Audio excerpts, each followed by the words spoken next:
तो last lesson में हमने लेआउट्स ग्रिड देख लिया, ग्रिड समझ लिया। अब हम किसी भी टाइप के लेआउट्स को बना सकते हैं डिफरेंट टेक्निक्स को यूज़ करके। ठीक है, लेआउट्स बनाने के बाद हमारा अगला गोल होता है उन लेआउट्स को हम रेस्पॉन्सिव भी बनाएं। ठीक है, रेस्पॉन्सिव क्या है? वेब रेस्पॉन्सिव वेब डिज़ाइंस किसे बोलते हैं?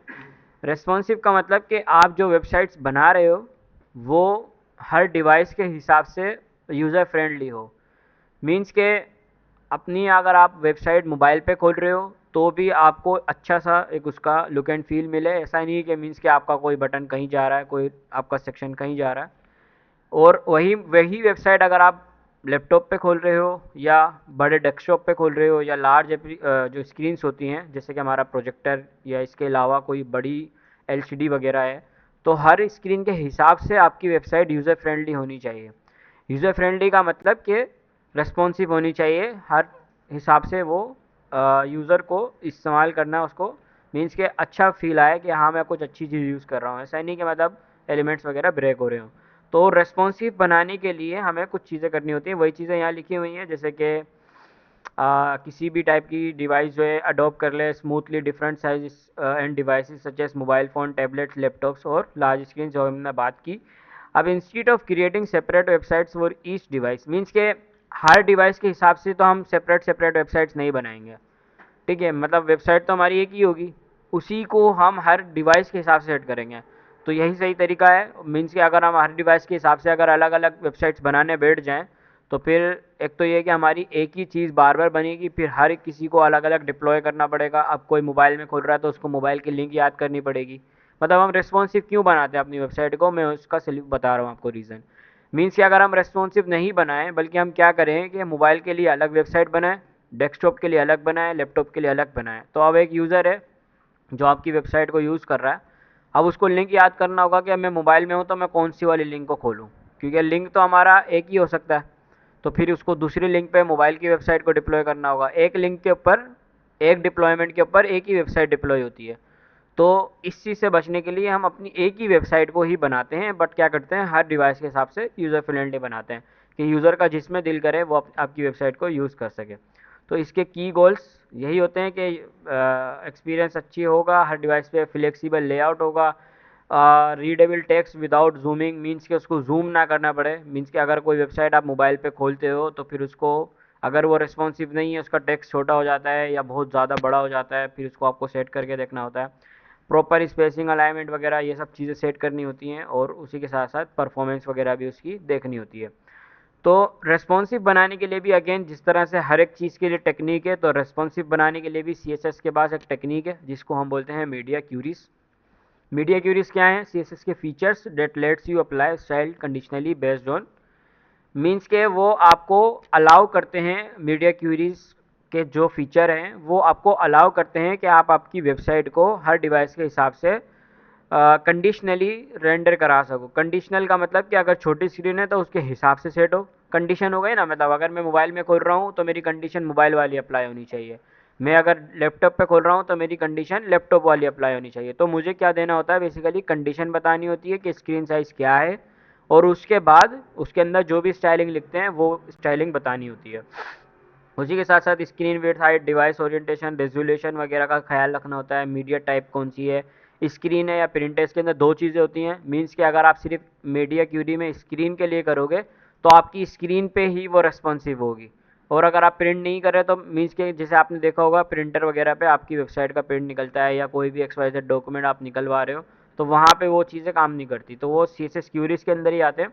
They are core tools make responsive design possible. तो इसका सेंटेक्स कुछ इस तरह से होता है। आप सबसे पहले लिखते हो एट द रेट का साइन, ठीक है, ये एट द रेट का साइन और उसके बाद मीडिया, कीवर्ड है मीडिया CSS का। उसके बाद आपके राउंड ब्रैकेट के अंदर कंडीशन आती है। अब ये जो कंडीशन है ये बेसिकली क्या होता है, आपकी स्क्रीन का साइज़ होता है कि वो मैक्सिमम कौन से साइज़ से अप्लाई हो, मिनिमम कौन से साइज़ से अप्लाई हो, ये सब चीज़ है। इसको करके देखते हैं अपने कोड में अगेन दोबारा से। सारी चीज़ें जब हम करते हैं जब भी सही से समझ में आती हैं हमें। तो इसके लिए हम अलग फ़ोल्डर बनाएंगे, इसको सेशन 8 रख लें, सेशन 10 रखेंगे।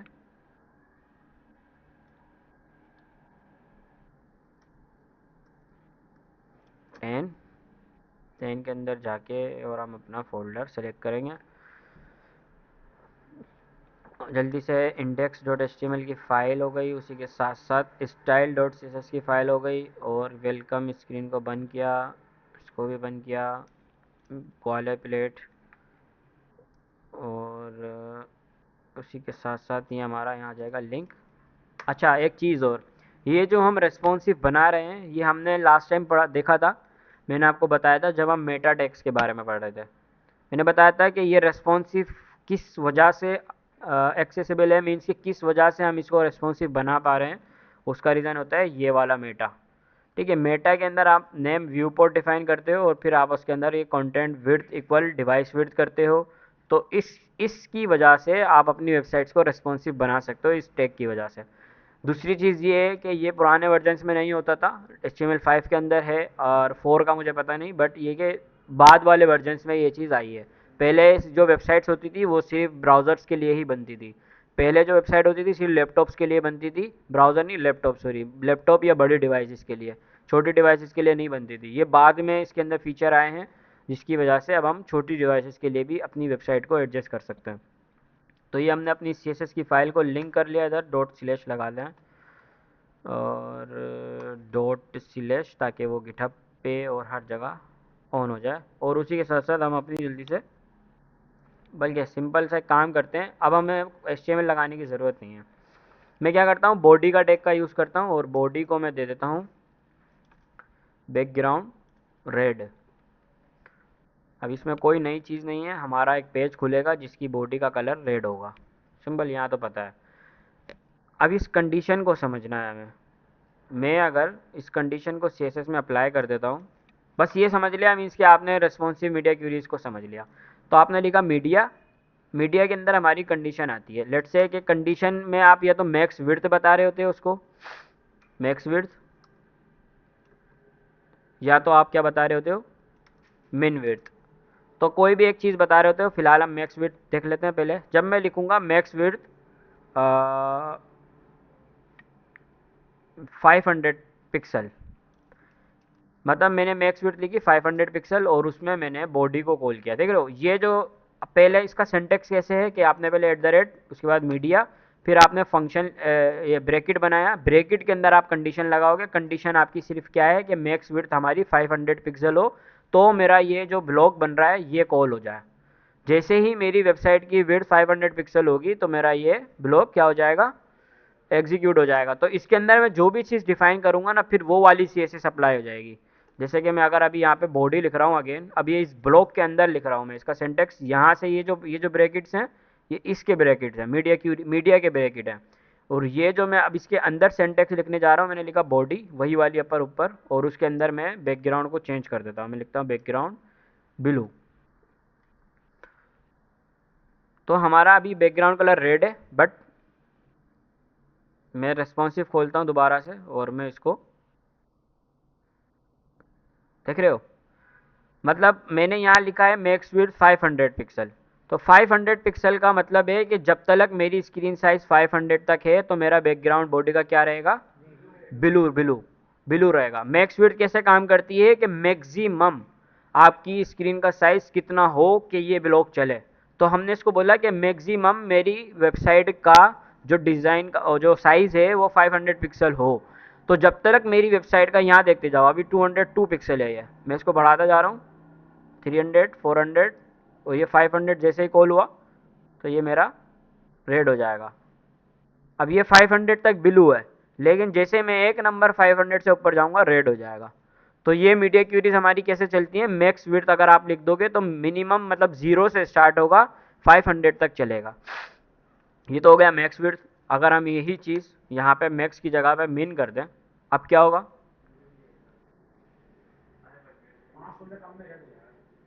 उल्टा हो जाएगा मीन्स इसका।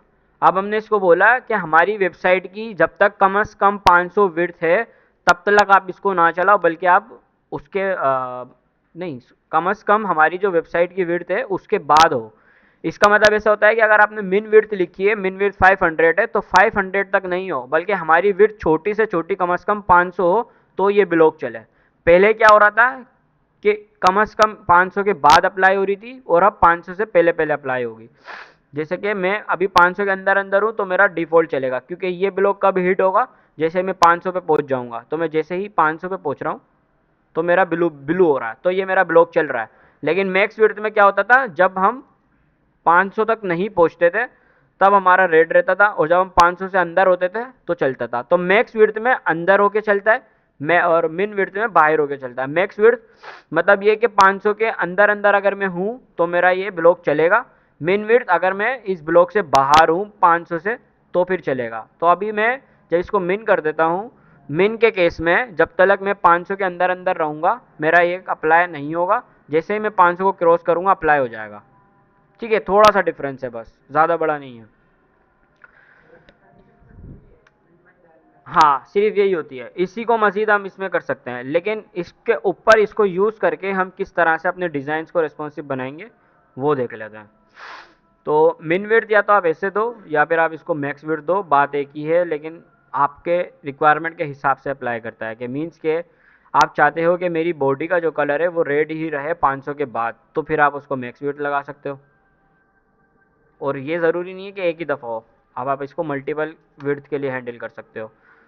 मिसाल के तौर पे मैंने लिखा 500, उसके बाद मैंने लिखा 600, और 600 में मैंने कलर दे दिया स्काई। तो अब ये 600, इतना फ़र्क नहीं आ रहा कलर का, तो यहाँ पे मैक्स है, यहाँ पे मैक्स है, इसको हम कुछ ऑरेंज कलर कर लेते हैं। 600 पिक्सल, 500 पिक्सल। अब ये रेड है, डिफ़ॉल्ट अप्लाई हो रहा है। जैसे ही मैं 500 क्रॉस करूँगा ये मेरा ऑरेंज हो गया। इसको कोई दूसरा बिल्कुल अलग कलर देते हैं।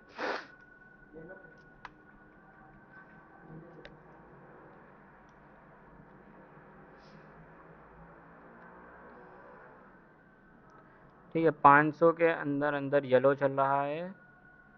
और अच्छा, अभी वो उसको इसको नहीं चला रहा क्योंकि हमने मैक्स विड्थ रख दी।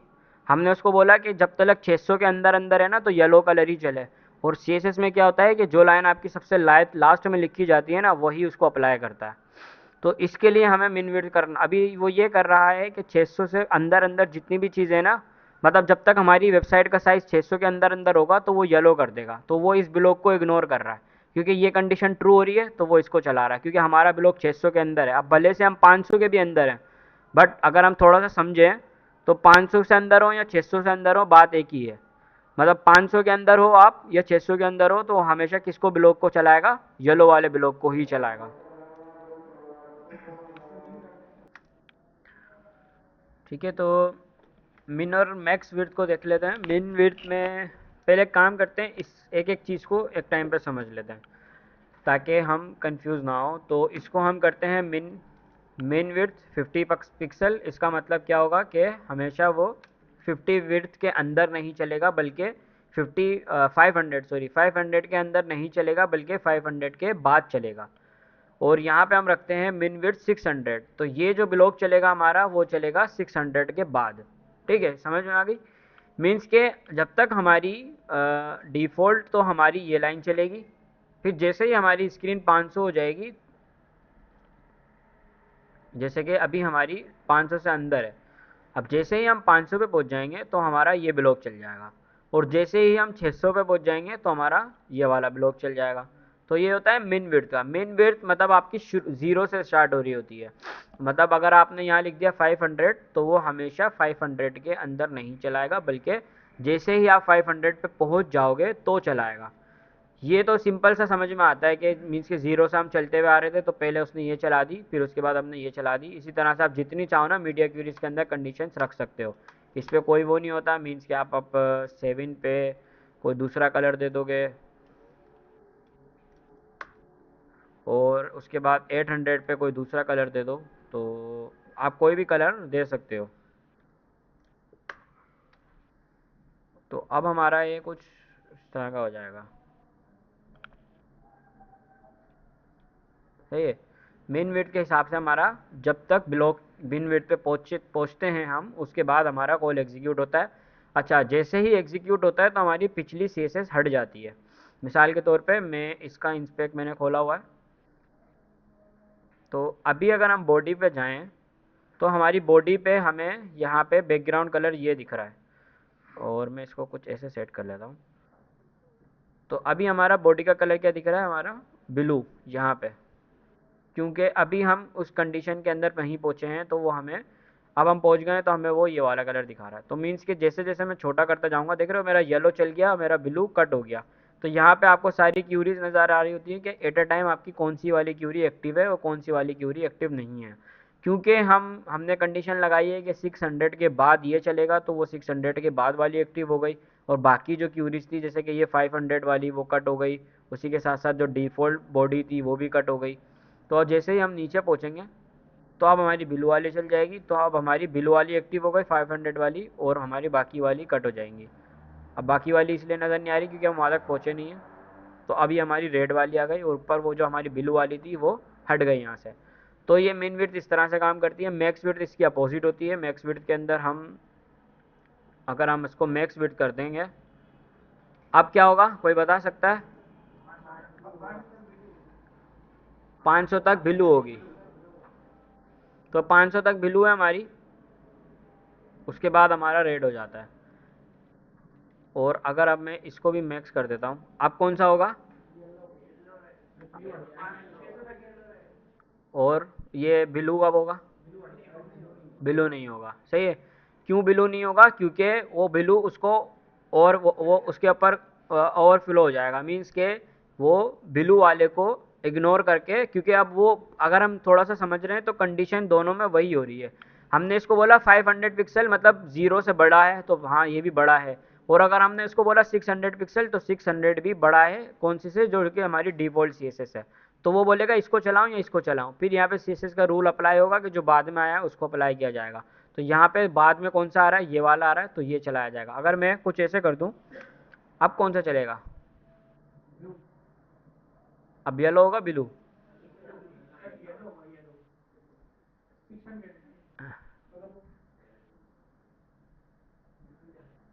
ब्लू ही चलेगा। क्यों? क्योंकि कंडीशन हमारी 500 वाली हो गई और वो बाद में चली है। तो उसने येलो नहीं किया, येलो किया 600 पे येलो किया। हाँ, 500 के बाद उसने खिलाया, तो हमारी यहाँ ब्लू नहीं चल रही ना, येलो चल रही है सिर्फ। येलो ब्लू उसके अंदर चल रही है। रहने तो, ज़्यादा जाएंगे तो मज़ीद इसके अंदर कंफ्यूज हो जाओगे। लेकिन ये है कि जो सी एस एस आप बाद में लिखोगे वो एग्जीक्यूट होगी। तो अगर आपको कुछ ऐसे करना है, तो आप, अगर आपको हर विड्थ के हिसाब से कंडीशंस लगानी है, तो आप मिन विड्थ का यूज़ करो, मैक्स विड्थ का यूज़ नहीं करो। अच्छा, उसी के साथ साथ एक चीज़ और होती है। मिसाल के तौर पे मैं चाहता हूँ कि मेरा डिफ़ॉल्ट तो ये रहे, और जैसे ही मैं 500 क्रॉस करूं तो क्या हो? ब्लू हो जाए। लेकिन मैं चाहता हूं कि जैसे ही मैं 600 पे, 600 हो तो मेरा चेंज हो। तो मिन वेट के साथ साथ आप क्या कर सकते हो, इसके अंदर मैक्स विड्थ भी अप्लाई कर सकते हो। थोड़ा सा नोट्स में नीचे चलते हैं, नोट्स भी पढ़ लेते हैं थोड़े से, नोट्स में क्या है। तो ये वही चीज़ है बैकग्राउंड वाली को। अच्छा, कॉमन क्यूरीज कौन सी होती हैं? जैसे कि मैक्स विड्थ, मिन विड्थ, ओरिएंटेशन, पोर्ट्रेट, इसी के साथ साथ लैंडस्केप होता है और स्क्रीन होता है। इन चीज़ों को देखते हैं अभी। अच्छा, अब मैं बता रहा था कि एंड ऑपरेटर भी आप यूज़ कर सकते हो। जैसे कि मैं सपोज़ के मैं बोल रहा हूँ कि 500 पिक्सल मिन विड्थ हो, उसके साथ मैं लिखता हूँ एंड, और उसके बाद मैं दोबारा से यहाँ डिफाइन करता हूँ मैक्स विड्थ।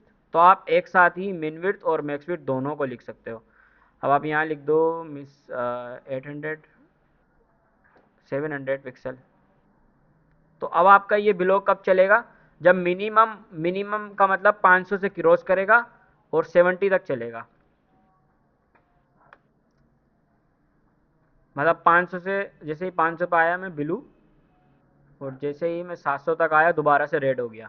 तो मेरा 500 से 700 तक एक्टिव रहेगा, उसके बाद दोबारा से वही डिफ़ॉल्ट सीएसएस जो हमने ऊपर लिखी थी वही हो जाएगी। तो आप एक साथ ही दोनों चीज़ अप्लाई कर सकते हो। अगर मैं इसको 500 की जगह 700 से स्टार्ट करूं, तो अब मैं इसको 700 लिखूंगा यहाँ पे, और मैं इसको बोलूँगा 1000 तक आप ब्लू रहो। तो अब मैं 700 से स्टार्ट हो जाएगी, जैसे 700 के अंदर आऊँगा मैं रेड। 700 से मिन वेट मतलब स्टार्ट पॉइंट होता है, स्टार्ट पॉइंट हमारा 700 है और एंड पॉइंट हमारा मैक्स होता है, तो मैक्स विड्थ हमारी हो गई 1000। तो ये 1000 के बाद दोबारा से अपना डिफ़ॉल्ट कलर उठा लेगा जो आपने ऊपर डिफाइन किया हुआ था। अब ये तो हो गया कंडीशंस का कॉन्सेप्ट। इसको हम डिज़ाइंस में कैसे अप्लाई कर सकते हैं? मीन्स के हम चाहते हैं हमारे जो कार्ड्स बन रहे हैं वो कुछ कंडीशनल्स बने। जैसे कि मैंने यहाँ लिखा हुआ भी है नीचे। तो उसके लिए हम क्या करते हैं, यहाँ पे एक सेक्शन बनाते हैं, सेक्शन, और उसके अंदर अगेन अपने वही 4 कार्ड बना लेते हैं। Box 1, box 2, box 3, box 4। 4 card बना लिए। अब हम जो हमारा सेक्शन है, और उस डिफ को पे सबसे पहले पेडिंग दे देता हूँ ताकि वो थोड़ी सी उसके अंदर चीज़ें आ जाएं। पेडिंग 20 पिक्सल। और अभी हमने सूडो वो नहीं पढ़े तो हमें फिर इसको जो है ना क्लासेस ही देनी पड़ेंगी। 1,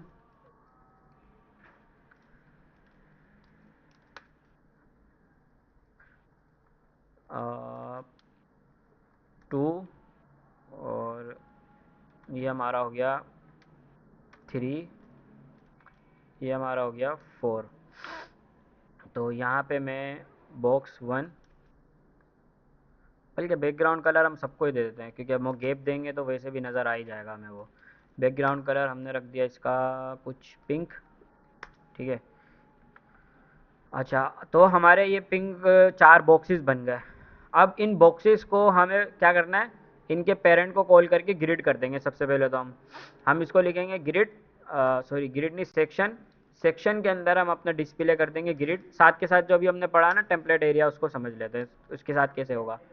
टेम्पलेट एरिया, और उसके साथ साथ हम यहाँ बता सकते हैं कि हमें इस पहली रो के अंदर, अब उसके लिए अगेन हमें फिर सबको एरिया देना पड़ेगा, तो हम एरिया नहीं यूज़ करके क्या करते हैं, ग्रिड टेम्पलेट कॉलम सेट कर लेते हैं, वो थोड़ा सा जल्दी हो जाएगा। रिपीट, और उसको हम बोलेंगे 4, तो 4 कर लेते हैं, 1FR 4। 4 का मतलब 4 दफ़ा 1FR के कॉलम्स बना दो, तो हमारे 4 बॉक्सेस बन जाएंगे। उसी के साथ साथ हम क्या करेंगे, गैप दे देंगे 10 पिक्सल का। तो ये हमारे 4 बॉक्सेस बन गए। अब ये तो बन रहे हैं डिफ़ॉल्ट। मैं चाहता हूँ कि जैसे ही हमारी स्क्रीन मोबाइल के लिए हो जाए कुछ यहाँ पे, तो मेरा ये एक एक बॉक्स बने, ना कि 4 4 बने। और जैसे ही मैं अपनी ये डेस्कटॉप पर आऊँ, जैसे वैसे अगर आप देखो ना, ये हमारा मोबाइल 300 पिक्सल की साइज़ होती है मोबाइल की। उसके बाद ये वाली साइज़ भी मोबाइल की होती है, मोबाइल मीडियम लिखा हुआ है, मोबाइल एम, इसका मतलब होता है मोबाइल मीडियम साइज़ 375 पे। उसके बाद अगली मोबाइल लार्ज, क्योंकि कुछ मोबाइल की स्क्रीन लार्ज होती है तो वो लिखा हुआ है कितनी है, 425। उसके बाद ये हमारा यहाँ से टेबलेट चालू हो जाता है। 425 से बड़ी, मतलब हमारी 768 पे कौन सी स्क्रीन हो जाती है, टेबलेट की, तो ये हमारी टेबलेट होती हैं। तो मोबाइल तलक तो हम एक एक कॉलम रखना चाहते हैं। मोबाइल के बाद हम क्या करेंगे, जैसे ही हम टेबलेट पर आएँ तो हमारे 2 कॉलम्स हो जाएँ, और जैसे ही हम टेबलेट को क्रॉस करके लैपटॉप पर आएँ तो हमारे दोबारा से 4 कॉलम्स हो जाएँ। तो 4 कॉलम्स तो हमारे ऑलरेडी बन रहे हैं। अब हमें सिर्फ क्या करना है, मोबाइल स्क्रीन के हिसाब से इनको एक एक सेट करना है। तो ये जो हमने यहाँ मीडिया क्यूरी लगाई हुई है, इसी को ही हम अपडेट करेंगे। हम मिन विड्थ की हमें ज़रूरत नहीं है, ठीक है। हम चाहते हैं कि मैक्सिमम मेरी जो मोबाइल की साइज़ है वो यहाँ तक 425 है। तो मैं इसको बोलूँगा कि मेरी साइज़ जब तक 425 पिक्सल ना हो, 425 पिक्सल। अब ये मेरी क्यूरी 0 से लेके 425 तक चलेगी। यहाँ पे मैं बॉडी की जगह करूँगा सेक्शन को कॉल, बल्कि बल्कि बॉडी को भी छोड़ देते हैं, बॉडी को नहीं हटाते। बॉडी के बाद मैं यहाँ पे करूँगा सेक्शन। सेक्शन के अंदर मैं, अब जो हमने ग्रिड टेम्पलेट कॉलम्स ऊपर 4FR लिखा था ना, मैं वही चीज़ यहाँ लिख दूँगा। रिपीट करना करो या ना करो वो एक ही चीज़ होती है, बल्कि यहाँ पे रिपीट की ज़रूरत ही नहीं है, आप 1FR लिख दो सिंपल। तो यहाँ पे जैसे ही, मतलब मैं मोबाइल स्क्रीन मेरी रहेंगी, मेरा एक एक कॉलम बनता रहेगा एक डायरेक्शन पे। अब ये मैंने क्योंकि 425 तक चलाया है तो यहाँ पे अभी 372 है। उसके बाद हम आगे जाते जाएंगे, 425 से जैसे ही होगा 4 हो जाएंगे बॉक्सेस। तो ये मेरे मोबाइल पे एक एक बॉक्स नज़र आ रहे हैं, यहाँ पे मेरे 4 बॉक्स नज़र आ रहे हैं। तो हम कंट्रोल कर सकते हैं। फ्लेक्स में हम कंट्रोल नहीं कर सकते थे। फ्लेक्स में क्या होता था कि वो रैप के हिसाब से टूटते थे हमारे बॉक्सेस। तो हमारा पहला गोल तो हो गया कि मतलब हमने मोबाइल स्क्रीन के हिसाब से इसको रेस्पॉन्सिव कर दिया। मतलब हमें मोबाइल स्क्रीन पे एक कार्ड चाहिए था, हमने एक कार्ड बना दिया। लेकिन वही चीज़ अगर अब हमें उसके बाद हमारा टेबलेट आता है, तो टेबलेट की जो हमारी मैक्स विड्थ होती है, एक कंडीशन हम उसके लिए लगा देंगे। तो हम इसी को कॉपी करके और इसका ब्लॉक बंद करके मैक्स विड्थ, अब हमें पता है कि यहाँ पे कौन सी है टेबलेट के लिए, 768 है। तो मैं इसको बोलूँगा मैक्सिमम, मेरी जब विड्थ 768 हो तो यही चीज़ मैं कॉपी करूँगा और मैं यहाँ ले आऊँगा। और अब मैं 1FR को रिपीट यूज़ कर सकता हूँ, रिपीट टू कॉलम 1FFR के। वैसे क्या हम यहाँ पे भी यूज़ कर सकते हैं, ज़रूरी तो नहीं है, मतलब अगर हम रिपीट ना भी लगाएं तो वही बात होगी, मतलब लगाओ ना लगाओ एक ही चीज़ होती है। तो ये हमारी कुछ ऐसे चल रही है। अभी उसने सबके लिए दो ही सेट कर दिए, मोबाइल पे भी उसने दो सेट कर दिए। वो ऐसे क्यों हो रहा है, क्योंकि हमने मैक्स विड्थ का यूज़ किया है। तो हमें क्या करना होगा, हमें मिन विड्थ का यूज़ करना होगा यहाँ पे। मतलब हम चाहते हैं कि मैक्स विड्थ तो हमारी 768 तक रहे, लेकिन वो स्टार्ट कहाँ से हो, क्योंकि मैंने जब इसको 768 बोला तो ये वही वाली प्रॉब्लम हो गई जो ऊपर 500 और 600 के साथ हो रही थी। वो कंफ्यूज हो रहा है कि मैं इस वाली को चलाऊं या इस वाली को चलाऊं। तो इसको कैसे हैंडल कर सकते हैं हम, अब हमें पता है कि हमें एक कॉलम सिर्फ यहीं चाहिए, हमें एक कॉलम 425 तक ही चाहिए। तो हम यहाँ पे ये कर सकते हैं कि मैक्स विड्थ तो हमारी 7 से जो हमारी मिन विड्थ है, मतलब जो हमारा दूसरा कॉलम स्टार्ट होगा वो हमारा स्टार्ट होगा 4 to 6 से, 4 to 6 से। तो अब वो क्या करेगा, जैसे ही 4 to 6 से आप बाहर जाओगे तो आपके वो दो कॉलम्स बना देगा। जैसे मतलब अभी आप अंदर हो तो एक कॉलम बन रहा है, जैसे आप 425 तक आओगे, मतलब आप यहाँ तक आओगे तो आपका एक ही कॉलम बनेगा, और जैसे आप एक पिक्सल आगे निकलोगे दो कॉलम। लेकिन अब होगा क्या कि वो सबके लिए दो ही कॉलम बना देगा। तो आपको इसको बोलना है कि दो कॉलम तो बनाओ लेकिन 768 तक बनाओ। तो फिर आप मिन विड्थ के साथ यहाँ पे मैक्स विड्थ भी पास कर दोगे। आप उसको बोलोगे दो कॉलम तो बनाओ, मतलब 426 के बाद दो कॉलम तो करो, बट उसको दो कॉलम कहाँ तक रखो, मैक्स विड्थ 768 पिक्सल। तो अब क्या होगा कि मतलब हमारी मोबाइल स्क्रीन पे एक कॉलम होगा, बड़ा होगा तो ये हमारे दो कॉलम हो जाएंगे, और जैसे ही मैं टेबलेट तक रहूँगा दो कॉलम रहेंगे, टेबलेट के मैं बाहर निकलता हूँ दोबारा से मेरे चार कॉलम्स हो जाएंगे। तो इस तरह से आप अपने लेआउट्स को रेस्पॉन्सिव कर सकते हो, अपने कार्ड्स को, अपने हेडर्स को छोटा, मतलब कोई चीज़ हाइड करनी है, मीन्स के जैसे कि आप लोगों ने देखा होगा, मतलब आपको हेडर्स पे क्या होता है कि मोबाइल स्क्रीन पे हेडर की मेन्यूज़ नज़र नहीं आते, बल्कि उसकी जगह एक आइकन नज़र आता है। तो वो आप काम कर सकते हो। मिसाल के तौर पे अगर मैं आपको यहीं पे एक हेडर बना दूँ, ठीक है, और उसके अंदर मैं एक तो बना दूँ डिव जिसके अंदर हमारा लोगो, और उसके बाद में एक नेव जिसके अंदर हमारी यूएल, और यूएल के अंदर हमारे एल चार दफ़ा,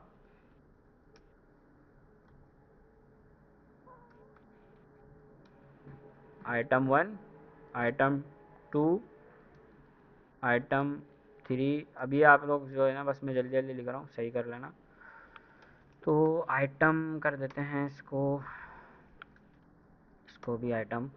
तो ये हमारा हेडर बन गया ऊपर। अब इसको हम ये कर सकते हैं कि हम जो हमारा हेडर के अंदर यूएल है ना, हम यहाँ पे उसको बोलें कि आप डिफ़ॉल्ट जो है ना, क्या हो जाओ डिफ़ॉल्ट, तो आप नज़र आओ। मीन्स कि आप डिफ़ॉल्ट तो उसका डिस्प्ले हम कर सकते हैं, डिस्प्ले फ्लेक्स कर सकते हैं डिफ़ॉल्ट में। तो वो हमें मतलब इस तरह से फ्लेक्स नज़र आएगा। और उससे पहले हम हेडर का भी फ्लेक्स कर देते हैं ताकि वो उस साइड आ जाए, हेडर डिस्प्ले फ्लेक्स। तो ये हमारा जो हम सिंपल से अभी तक हेडर बनाते हुए आ रहे हैं वही चीज़ यहाँ पे बन रही है। लेकिन मैं चाह रहा हूँ कि ये मेरा मोबाइल स्क्रीन पे ब्रेक ना हो। देख रहे हो मेरी स्क्रीन ब्रेक हो रही है, तो मैं कंडीशन लगा सकता हूँ कि जो इसका डिस्प्ले फ्लेक्स है ना, वो कहाँ पर हो, यहाँ पे। तो मतलब वो दोनों चीज़ें, ये दोनों चीज़ें हम बल्कि सिर्फ इसको हैंडल करेंगे।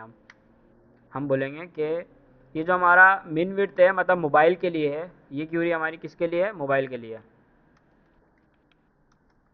Mobile CSS। तो यहाँ तक तो हमारी मोबाइल की स्क्रीन चलेंगी, जो भी हमारी मोबाइल की डिज़ाइनिंग होगी वो इस CSS में आएगी, और ये हमारी होगी लैपटॉप की। तो आप इस तरह से कमेंट लगा के अपनी CSS को सेपरेट कर सकते हो मीडिया क्यूरीज के अंदर। ये हमारी हो गई लैपटॉप की। तो इसके अंदर तो मैं क्या करूँगा, यूएल को गायब कर दूंगा। मैं लिखूँगा यूएल के अंदर आप जो क्या है ना, डिस्प्ले नन कर दो। तो मोबाइल स्क्रीन पे मेरे वो एलाइज नज़र नहीं आ रहे, जैसे ही मैं बाहर जा रहा हूँ तो मेरे एलाइज बन रहे हैं, ठीक है। और आप क्या कर सकते हो, नीचे जो है ना अपने यूएल को यहाँ पे दोबारा से फ्लेक्स कर सकते हो, डिस्प्ले फ्लेक्स। तो अब मेरे मोबाइल मतलब मेरी जैसे बड़ी स्क्रीन होगी तो मेरे ये बनेंगे, और जैसे ही मैं छोटी स्क्रीन पे आऊँगा मेरे मोबाइल के मेन्यूज़ गायब हो जाएंगे। अब इसकी जगह पे आप यहाँ पे कोई आइकन को, जैसे मैंने नन किया है ना, तो आप आइकन को शो कर सकते हो। इसकी ही मतलब अपोजिट कंडीशन लगा सकते हो। जैसे कि अभी मैं यहाँ पे एक और डिव बना लेता हूँ जिसके अंदर हम इसको बोलेंगे आइकन। अब अगेन हमारे पास आइकन हमें बाहर से लाना पड़ेगा, फिलहाल मैं समझाने के लिए सिर्फ आइकन रख रहा हूँ। तो ये हमारा आइकन नज़र आ रहा है हमें यहाँ पे।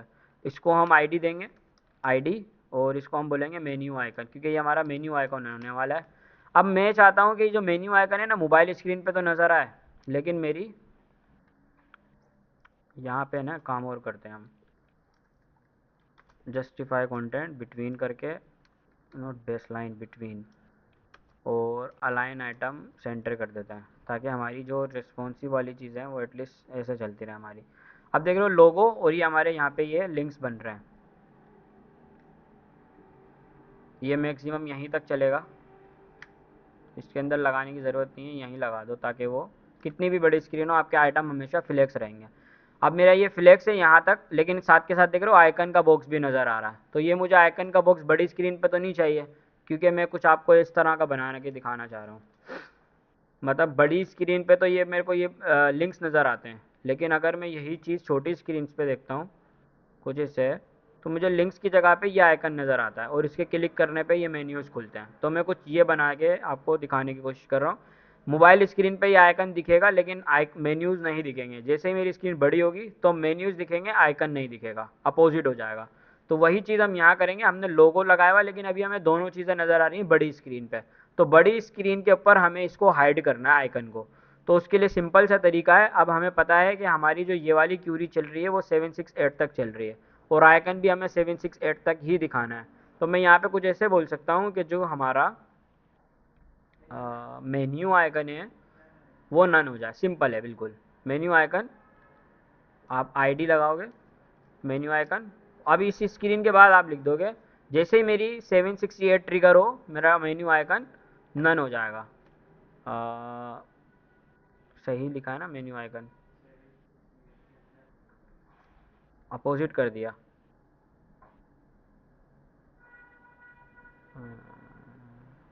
अच्छा हाँ, वो डन तो कर रहा है, लेकिन हमारी कंडीशन है कि मिनिमम यहाँ से, मतलब अगर आप देखो अभी ये मोबाइल स्क्रीन पे हूँ मैं, और मोबाइल स्क्रीन पे मेरा जो आइकन है वो मुझे नज़र आ रहा है।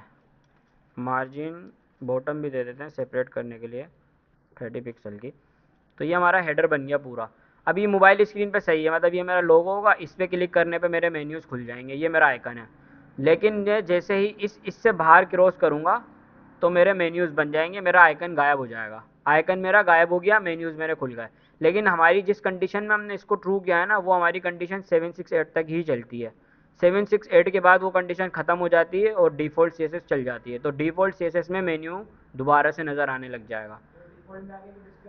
हाँ, या तो आप ये करो, या फिर आप ये कर सकते हो कि आप यहाँ लिखो, या तो आप यहाँ पे ये लिखो, एक और क्यूरी लगाओ, मीडिया, और मीडिया, और यहाँ पे आप लिखोगे मिन विड्थ। मिन विड्थ आपकी होगी 768 पिक्सल। अब ये हमारा ब्लॉक कब चलेगा, जैसे ही हम 768 क्रॉस करके जाएंगे, और उसके केस में हम कट कट करनी करेंगे, कॉपी करेंगे। तो अब भले से हम 768 हैं या किसी में भी हमारा आइकन नज़र नहीं आएगा, सिर्फ मोबाइल स्क्रीन पर आइकन नज़र आएगा।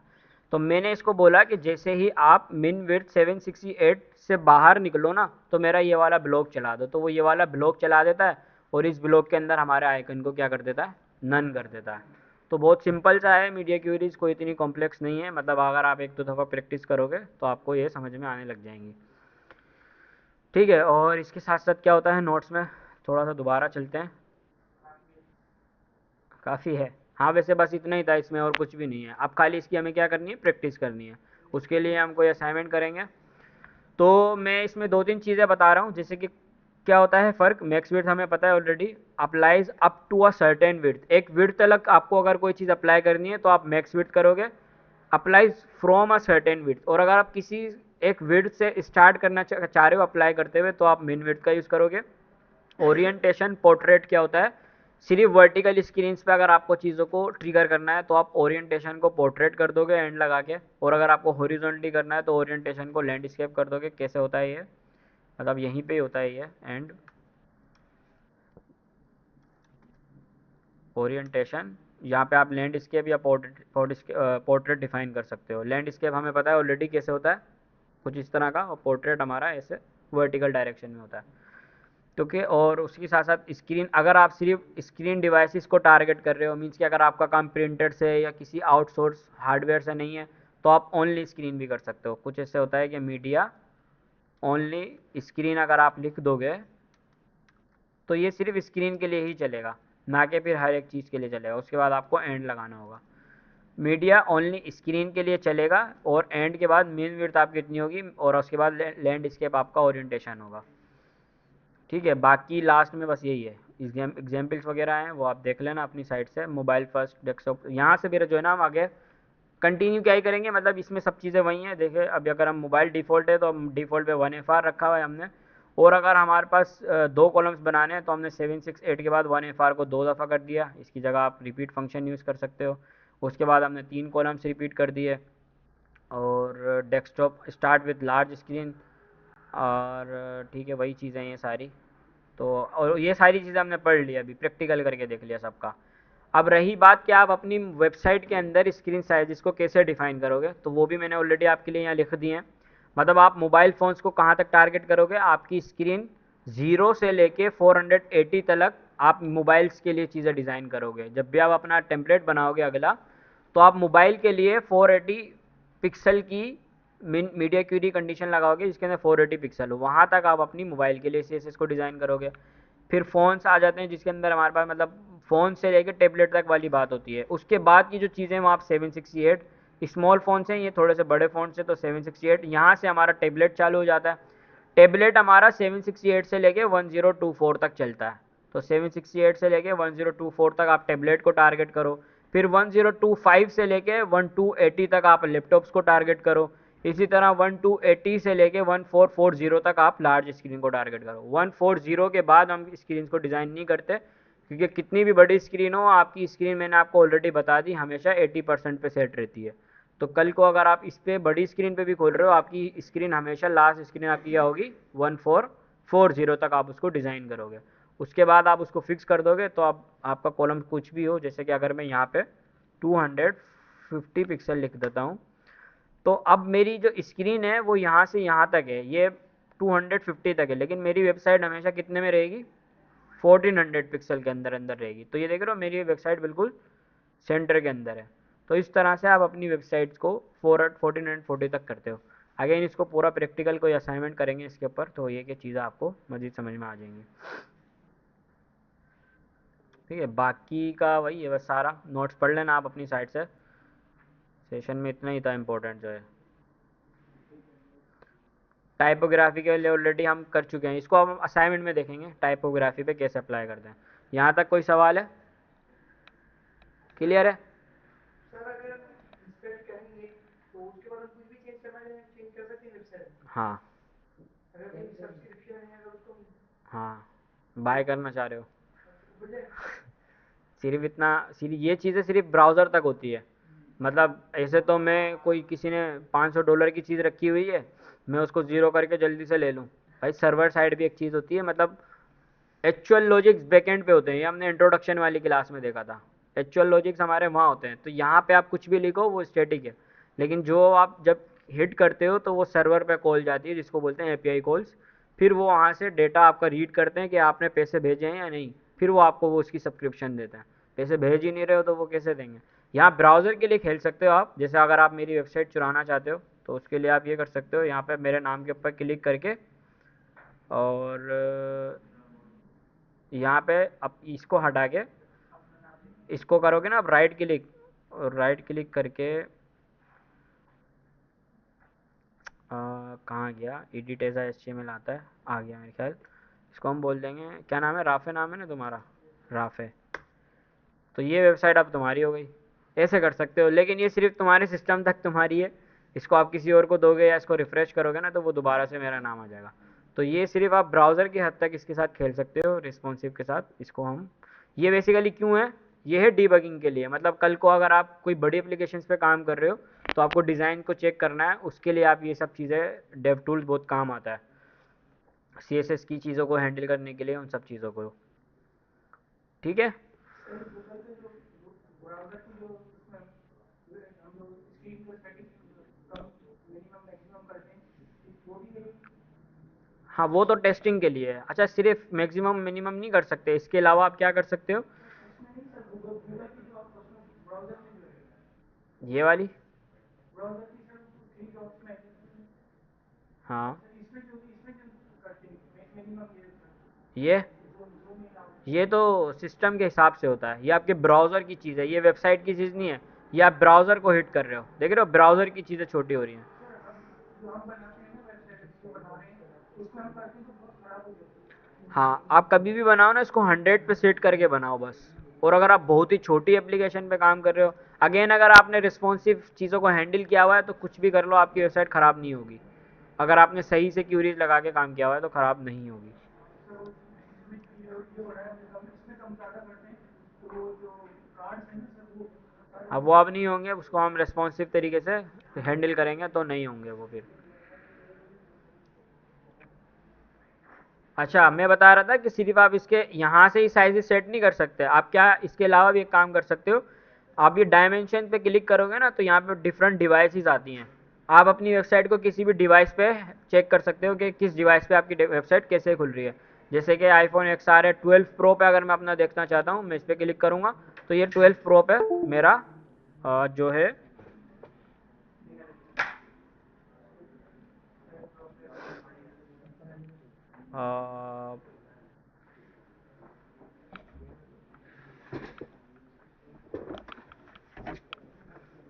12 प्रो पे जो है मेरा इस तरह से मेरा मोबाइल लेआउट नज़र आ रहा है। अब ये बहुत सही लेआउट नज़र आ रहा है क्योंकि मोबाइल स्क्रीन पे, या अगर आप आईफोन में इसको देखना चाहो ना तो आपको इसी तरह से चाहिए होगा, लोगो लोगो के साथ यहाँ पे मेन्यू आइकन और आपके ये कुछ कार्ड्स बन रहे होंगे। अब मैं इसको टैबलेट पे भी देख सकता हूँ, जैसे कि गैलेक्सी, पता नहीं क्या है ये भी मोबाइल ही है।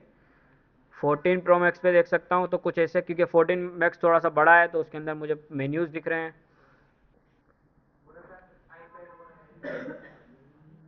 IPad mini, iPad air, iPad pro. IPad pro पे हमने 4 सेट किए होंगे क्योंकि ये 768 को क्रॉस कर रहा है, इसीलिए इसके अंदर 4 नज़र आ रहे हैं। इसके अलावा इसकी एक्सटेंशन भी होती हैं, मतलब अगर आप रेस्पॉन्सिव वेबसाइट टेस्ट करना चाहते हो, रेस्पॉन्सिव डिवाइसेस एक्सटेंशन, मुझे इसका सही से नाम याद नहीं आ रहा बट होती है, क्रोम के ऊपर ही होती है, तो वो आप अपने ब्राउज़र में ऐड कर सकते हो। और वो आपको क्या करेगा कि मल्टीपल डिवाइसेस देता है, फिर उसके हिसाब से आप चेक कर सकते हो। अभी आपका असाइनमेंट है, ढूंढ के आना, मिले तो मुझे भी बताना, और मुझे मिली तो मैं आप लोगों को बता दूंगा। पर ये क्या, इसकी एक्सटेंशन होती है, उनको यूज़ करके आप वहीं के वहीं अपनी वेबसाइट को जो है ना सेट कर सकते हो। ठीक है, बाकी अब इसका असाइनमेंट मैं आप लोगों को बताता हूँ क्या बनाना है, तो पहले लेक्चर को ख़त्म करते हैं, ठीक है।